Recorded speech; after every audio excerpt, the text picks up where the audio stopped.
Word up, Funketeers, Josh Fossgreen here. Today we're going to learn double thumb bass groove numero uno. That's number one for you English speakers out there, myself included. This is just a little groove I wrote for us to practice our double thumb with. It's got a couple little interesting quirks in it. So to follow along today, please download the free PDF by clicking this link. Magical link that you click on.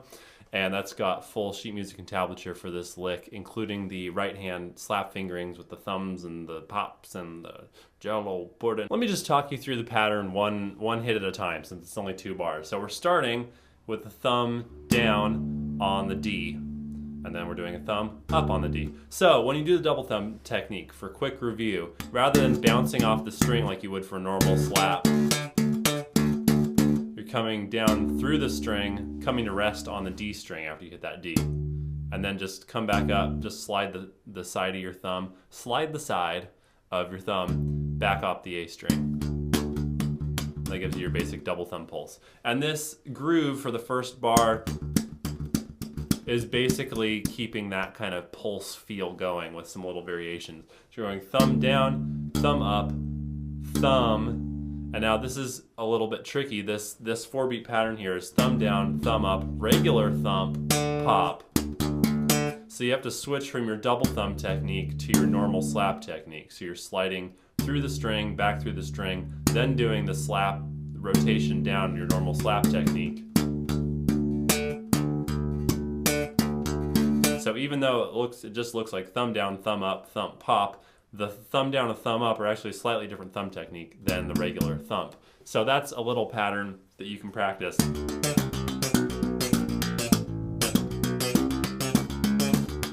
On its own and, find different ways to apply it. I think that's a Stroke song. Metabolism, the Strokes, from an album. Angles is the name of the album. All right, so that's a rudiment you can practice. A really good way to work on your slap technique in general is to take little groups like that, 3 hits, 4 hits, in this case 4 hits, down, up, thump, pop, and just run with it. Create your own bass lines built around that exclusively. Work up your speed with a metronome, and you start building up a vocabulary of patterns like that, and you can start to create your own grooves like this. So, anyway, moving forward, thumb down, thumb up, thump, pluck, ghost, thumb down, grab a C on the thumb up, another ghost, another C, hammer on a D, pop an F, and now we've got our little triplet going. So far, down, up, thump, pop, C, hammer on a D, pop the F, and then down, down, up, C, D, C, A, F. We're all in the D minor pentatonic so far. The trick is that you're putting 1, 2, 1, 2, down, up onto a triplet pattern. And you have to make that move pretty fast with the left hand too. So that's what's happening there. And then we're just finishing that bar off with a little thumb pop. And then just a double thumb on the E, down, up, double pop on the double stop. There's all kinds of great rhymes happening today.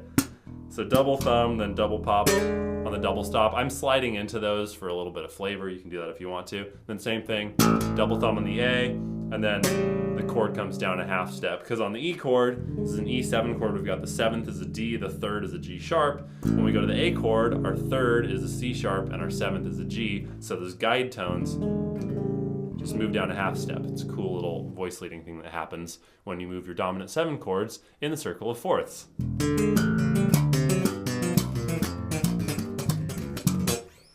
It also sounds like the beginning of, we're just coming into lots of jokes and lots of song references today. It also sounds like Marcus Miller, Boogie on Reggae Woman.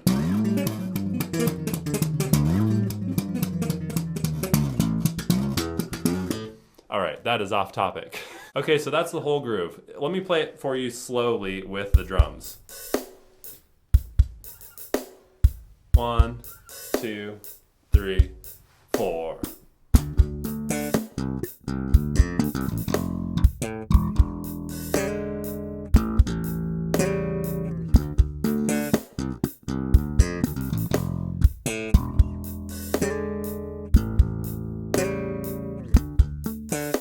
So that's the basic 2-bar groove. The trick is just to, as I tell you in every video, start very slowly until it sounds good at that speed, and then start working it up. If this is one of your first times working with a double thumb, this groove might be a little too hard. You might want to just work on some basic, running some scales and that kind of stuff to get comfortable with the technique, because there's a couple weird things happening here. But for those of you for whom this feels like an appropriate challenge level, another thing you can do is in that second bar, since there's a lot of blank space between the E7, the A7 getting back into the D, is you can throw your own fills in there. I'll just play around a little bit to give you some ideas. Here we go. 1, 2, 3, 4.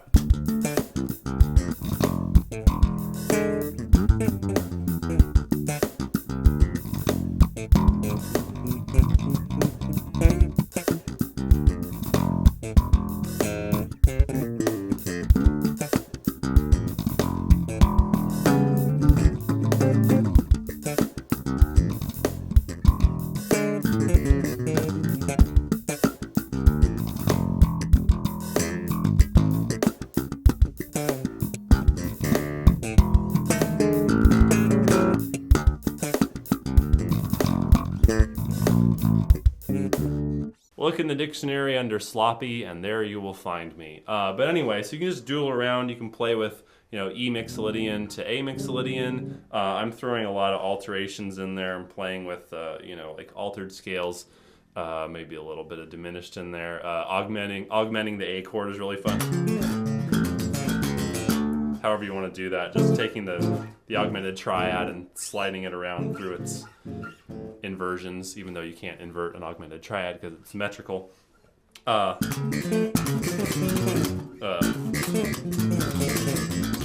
can throw the double thumb in there on your fills too. That's another, you know, the point of this groove is that you're using the double thumb, so you can get comfortable with the groove and then try some different stuff with the double thumb in your fills as well. All generally geared towards working on the new technique, which is kind of what I'm doing, which is why it's a little sloppy, because I'm kind of trying stuff out that I haven't necessarily done before. So, you know, whatever you want to do there, coming up with fills should be fun and inventive and fresh. Thank you guys for watching. I hope you're having fun playing bass. I sure as heck am. If you like this double thumb groove #1, let me know, and maybe there will be a #2 in the future of the time continuum that continues to move forwardsy. I'm working on a new book. It's a beginner to intermediate book on scales and arpeggios for bass. It will be out sometime this year, and I'm going to keep telling you that every week so that I keep working on it. I'm really excited about it. In the meantime, my advanced book, Beastly Scales and Arpeggios, is still available through my website. I really appreciate your viewership. Please subscribe if you'd like to see more of these videos. Share them with your friends. It's a free way that you can use your social network to get the bass videos out to more people, and I love it when you do that. And also, that's all I have to say. Be excellent to each other and party on, dudes.